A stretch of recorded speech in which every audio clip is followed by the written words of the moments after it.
বহন কৰিব বিধানসভা নিৰ্বাচনক লৈ তৎপৰ হৈছে শাসক বিৰোধী হুজাই জিলাত প্ৰাৰ্থিত্বক লৈ ব্যাপক চৰ্চা হৈছে হুজাই সমষ্টিত প্ৰাৰ্থিত্বৰ দৌৰত আছে কেইবাজনো বিজেপি নেতা কংগ্ৰেছৰো কেইবাজনো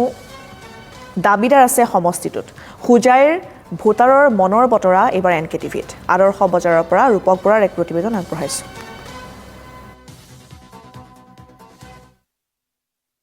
অশোক সমাগত নিৰ্বাচন ইতিমধ্যে তুংগত উঠিছে কি কংগ্ৰেছ কি বিজেপি কি AIUDF কি AGP কি AJP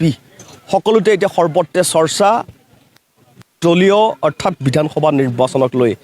কোনে আসলে কাক বিচাৰে আমি হুজাইৰ পৰা আমি প্ৰতিবেদন দেখুৱাম এই মুহূৰ্তত আমি উপস্থিত আছো হুজাই আদৰ্শ বজাৰত পোনপটীয়াকৈ আমাৰ লগত ৰাইজ একাংশ উপস্থিত আছে আমি বাচক বনি আমি কোনো কাৰণে নকৰোঁ আমি সকলোৰ পৰা আসলে এক প্ৰকাৰ মন্তব্য আমি বিচাৰি যাম আৰু সুধি যাম যে এইবাৰ পঞ্চায়ত ক্ষমা কৰিব এইবাৰ বিধানসভা নিৰ্বাচন অৰ্থাৎ 2026ৰ আসলতে BJP Congress AIUDF AGP AJP সকলো আসলতে সমান্তৰালকৈ সাজু হৈ উঠিছে দাদা আপোনাক এনকে টিভিলৈ আমি স্বাগতম জনাইছোঁ আৰু 2026 বৰ্ষৰ শুভকামনা আমি জ্ঞাপন কৰিছোঁ সমাগত আপোনাৰ 2026 পালেহি বিধানসভাৰ নিৰ্বাচন সকলো দল আপোনাৰ ইতিমধ্যে তুংগত হৈ উঠিছে প্ৰত্যেকবাৰৰ দৰে এইবাৰ আপোনালোকে কাক বিচাৰিব পোনপটীয়াকৈ যদি প্ৰশ্ন সোধা যায় নমস্কাৰ মোৰ নাম দিনেশ দাস পানিকা মই পলিটিকেল বিভাগত মই সেইটোৱে ক'ব বিচাৰিম আমাৰ অসম তথা আমাৰ হুজাই ডিষ্ট্ৰিক্টৰ কথা কৈ আছোঁ মোৰ মতে ডেভেলপমেণ্ট বস্তুটো চবতকৈ ডাঙৰ কথা বুজিছে এতিয়া আমাৰ ৰাইজৰ কাৰণে আমাৰ দেশৰ কাৰণে যিটো ডেভেলপমেণ্ট কৰিব তেওঁকহে মই বিচাৰিম ইয়াত মই কাকো নকওঁ কোনো পাৰ্টিক মই নকওঁ আমি ডেভেলপমেণ্ট বিচাৰোঁ যোনে ডেভেলপ কৰে তেওঁকে বিচাৰিব আপুনি কাক বিচাৰিব এই তেনেকুৱাই আমাৰ যোনে কাম কৰিব পাৰিব ৰাইজৰ ভাল কৰিব পাৰিব দেশক শান্তি ৰাখিব পাৰিব তেনেকুৱা এজন চৰকাৰ আমি বিচাৰোঁ যদি সোধা যায় যে বৰ্তমান ডেভেলপ কোনে কৰি আছে বৰ্তমানতো বিজেপিয়ে কৰি আছে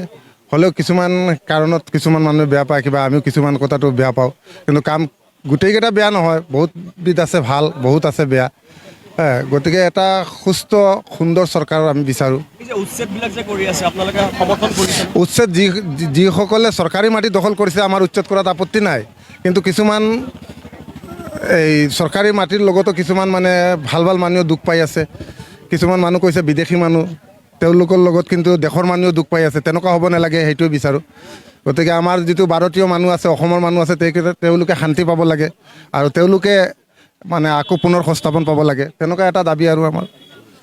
কাক বিচাৰিব এইবাৰ 2026 সকলোৱে তুংগত হৈ উঠিছে মইতো বিজেপি বিচাৰোঁ বিজেপি ভাল কাম কৰি আছে উন্নয়ন কাম কৰি আছে ডেভেলপমেণ্ট কৰি আছে কাক বিচাৰিব মই কৈ আপুনি ভালকৈ শুনক মোৰ ঘৰ হুজাই ইছলামনগৰ মোৰ নাম মহম্মদ বদৰুল হুছেইন মোক যদি আমাৰ হিমন্ত মামাই লাত মাৰে মোৰ ঘৰ বাৰী ভাঙি দিয়ে মই বিজেপিক ভোট দিম আৰু যোৱা ইলেকশ্যন এমপিত মই বিজেপিত ভোট দিছোঁ মই মছজিদত সোমাই ক'ব পাৰিম মই বিজেপিত ভোট দিছোঁ মই বিজেপিত ভোট দিম মোৰ ফেমিলিয়ে বিজেপিত ভোট দিব ডেফিনেটলি মোক একো নালাগে চৰকাৰৰ পৰা আমাৰ ৰাস্তা ঘাট হৈ আছে আঁচনি দি আছে গতিকে মই বিজেপিত ভোট কৰিম মই বিজেপিত কৰিম নহ'লে UDF দুটাৰ পৰা কিন্তু 99% মই বিজেপি মানে উচ্ছেদ চলি আছে এইটো কাৰ মাটি এইটো আপোনাৰ মাটি আমাৰ মাটি এইটো অসমৰ ৰাইজৰ মাটি এইটো হিমন্ত মামাৰ মাটি নহয় উচ্ছেদ কৰি আছে এইটো কাৰ মাটি আপোনাৰ মাটি আমাৰ মাটি অসমৰ পুৰা ৰাইজৰ মাটি এইটো উচ্ছেদ কৰি আছে কিয় চৰকাৰী মাটিত বহিব লাগে আজি আমাৰ হুজাই ডিষ্ট্ৰিক্ট হৈছে চৰকাৰী অফিচ খুলিবলৈ ড্ৰাইভিং স্কুল খুলিবলৈ জেগা নাই গতিকে চৰকাৰে যি কৰি আছে ভাল কাম কৰি আছে মই হিমন্ত মামাক ভোট দিম একদম ডেফিনেটলি আল্লাহৰ কসম খাই কৈ আছোঁ মই বিজেপিত ভোট দিম আমাৰ গড় ভাঙিল আমাৰতো 35 চনৰ মোৰ পাট্টা মাটি মোৰ দাদাৰ মোৰতো অসুবিধা নাই কিন্তু বিজেপিত মই ভোট কৰিম 101% থাকিলে আৰু আমি সমান্তৰালকৈ আমি আৰু অকণমান মন্তব্য লৈ ল'ম এগৰাকী আচলতে বয়োজ্যেষ্ঠ জ্যেষ্ঠ লোক আছে সমাগত বিধানসভা নিৰ্বাচন বিজেপি আছে কংগ্ৰেছ আছে AGP আছে AJP আছে বিজেপি আছে